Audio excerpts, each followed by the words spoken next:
વડોદરા શહેરમાં અનેક જગ્યાએ પાણી લીકેજની સમસ્યા ઊભી થઈ છે। કલાલી બિલ ગામ પાસેની બિલ કેનાલમાંથી પાણી લીકેજ થઈ રહ્યું છે। કેનાલમાં થયેલા લીકેજને કારણે જાહેર માર્ગ પર પાણીના દ્રશ્યો જોવા મળી રહ્યા છે। તો પાણી લીકેજને કારણે રોડ રસ્તાની હાલત જે છે ખરાબ થઈ ગઈ છે। હજારો લીટર પાણીનો વેડફાટ થઈ રહ્યો છે। રોડ પર વાહન ચાલકોને પણ અવરજવરમાં તકલીફ પડી રહી છે। સતત પાણી ભરાઈ રહ્યું છે। રસ્તા પર ભરાયેલા પાણીને કારણે અકસ્માતની સંભાવનાઓ પણ વધી ગઈ છે। કેનાલમાં પડેલા ગાબડાને લઈને સ્થાનિક રહીશોમાં રોષ ફાટી નીકળ્યો છે। છેલ્લા કેટલા 2-3 કલાકથી પાણી આ ગાબડા પડ્યા છે કેનાલમાં 2-3 જગ્યાએ અને સોસાયટીની આજુબાજુના રસ્તા પર બી પાણી ભરાવા લાગ્યું। રોડ રસ્તાના એમથી ઠેકાણા નતા। બેરે જેમ તેમ કરીને રોડ રસ્તાને ઠીંગડા મારી રહ્યા હતા અને એમાંય પાછું પાણી લાગશે એટલે તૂટી જવાના।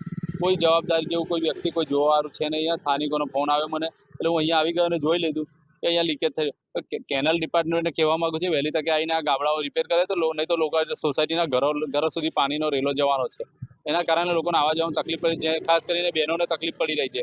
એ અત્યારે સવાર સ્કૂલમાં મેકવા જવાનું છોકરા નાના બાળકોને લઈને એટલે એ તકલીફ પડી। જો કોઈ પડશે તો કોઈ કેનાલ વિભાગ અહીંયા આવવાનું નથી। એમના ઘરના પૈસાથી દવાખાને જવાનું થશે ને આ રોડ રસ્તા એટલા ખરાબ હાલતમાં છે અને ઉપરથી આ પાણી ભરાય એટલે શું કહેવાનું।